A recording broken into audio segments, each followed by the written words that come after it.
UFC world was thrown into absolute chaos. Tom Aspinall versus Ciryl Gane. One of the most anticipated heavyweight fights of the year ended in a no contest after an accidental eye poke brought the action to an abrupt halt. Both fighters came out looking sharp. Aspinall appeared calm, composed, and focused, while Gane looked faster and more technical than ever, using his movement to control the early exchanges. The fight was shaping up to be something special until disaster struck. Midway through the opening round, Ciryl Gane threw a jab, but his fingers were extended, and one caught Tom Aspinall clean in the eye. Instantly, Aspinall recoiled in visible pain, clutching his face. The referee jumped in, and the crowd fell silent as doctors entered the Octagon. Despite trying to shake it off, Aspinall couldn't see clearly. After a few tense moments, the doctor called it no contest. Just like that, the fight was over. Fans in the arena erupted in boos, unaware of the severity of the injury. But the reality was clear. Tom's eye was in bad shape, and continuing would have been unsafe. Social media exploded. Some claimed it was simply bad luck, while others argued Aspinall should have pushed through, comparing him to Michael Bisping, who famously fought through an eye injury. But most fighters and analysts, including Joe Rogan and Daniel Cormier, defended Aspinall, stating that this was not a situation anyone could fight through.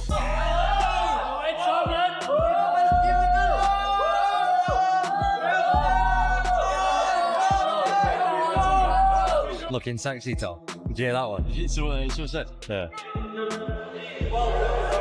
It's like quick look down. All good. Just a little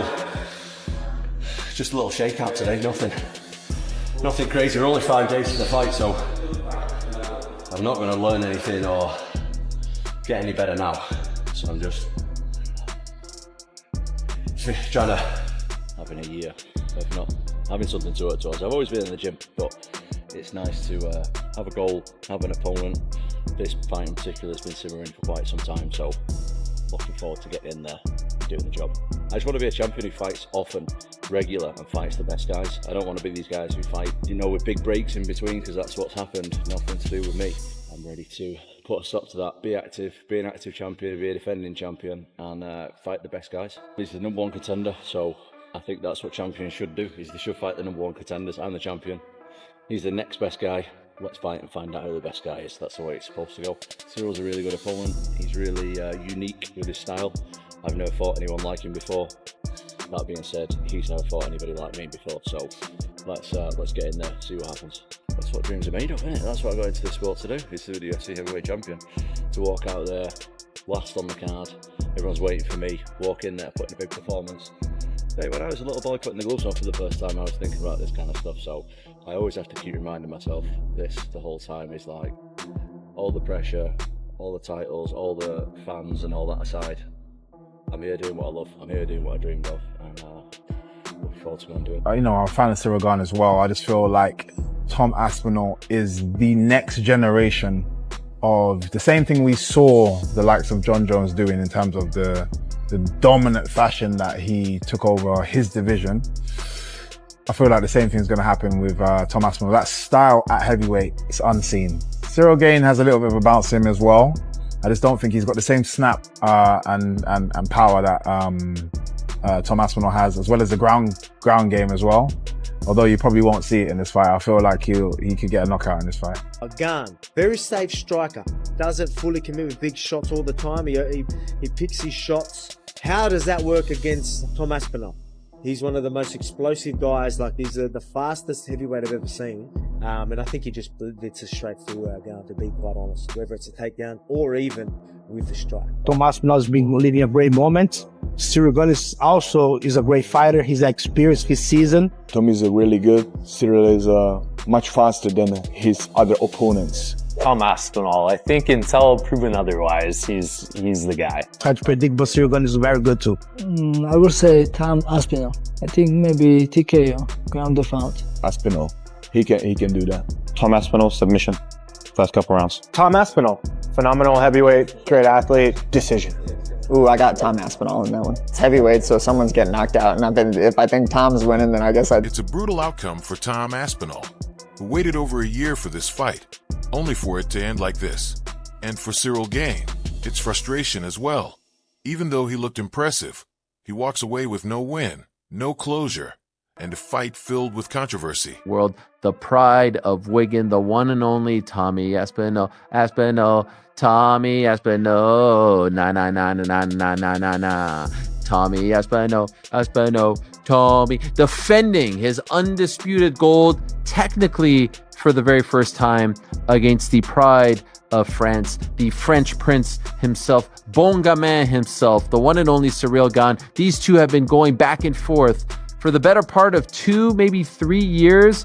Well, this was the fight that we all thought was going to happen in Tom's official first title defense, and so it is in fact going to happen. Tom wanted to fight in Abu Dhabi. That was the sense that we got when he became undisputed champion. He didn't want to wait for New York. Let's be honest, the tax is a little better over there in Abu Dhabi compared to New York for an Englishman, for anyone, if we're being 100% honest. And so he wanted to be active. He wanted to fight in October. He wanted to fight in Abu Dhabi. It's closer to home, and so they oblige. And you'll recall a few weeks ago I said, it's looking like Magomed and Alex, October 4th. It's looking like Tom versus Ciryl, October 25th. And it's looking like JDM versus Islam in New York. That would be the next pay-per-view. Now, that hasn't been officially announced. That hasn't been signed, sealed, and delivered. But at this point, I would be surprised, considering how the chips just fell earlier today. I would be surprised if it doesn't play out that way. Yesterday, Tom said, I'm going to win by split decision after 5 rounds. I believe this was Northern England sarcasm, but I guess not everybody did trust it. What are your real plans, Tom? Oh, that's the plan, mate. It's going to be split great. decision. Yeah, that's the jab plan. the whole time. Just jab and hold against the fence. We'll be booing then. I will too. But the biggest thing to me in this fight, which is why it's easy for my prediction to be Tom Aspinall, is that Tom Aspinall has the immediate ace in the hole whenever he needs it. He's a far superior grappler to Ciryl Gane. If at any point in time he's not liking what he's seeing on the feet, I think he can very easily get Ciryl to the ground, and that's an area of total domination that he has. That's an Achilles heel for Gane. We know he's not a great grappler. He's not great at defending the takedowns. To me, just too many ways to win for Tom Aspinall. My prediction, though, is first round finish, Tom Aspinall. I see Tom Aspinall going out there, and I want to say first round TKO. That would be really cool. But I kind of feel like he wants to get a few minutes in. Like, he has never really come out and said, oh, I suffer from ring rust, and every time I go out there, I have ring rust because I don't fight enough. But I do think there's an element of that where he's like, I want a couple minutes of experience. Is that too much to ask? Again, I don't say that to say Tom's going to go coast, but I do think we're going to see him measured in the first round and then look for his finish in the second. The only other way I would be incorrect in that, and it would be a different way, is if he's hell-bent on making sure he finishes Ciryl Gane more impressively and faster than John Jones. Ciryl Gane's really, really good, and I've prepared for him accordingly. And that was refreshing to hear you say that, because not people are trying to spin a completely different. The only question now is, will they run it back? The world is demanding answers.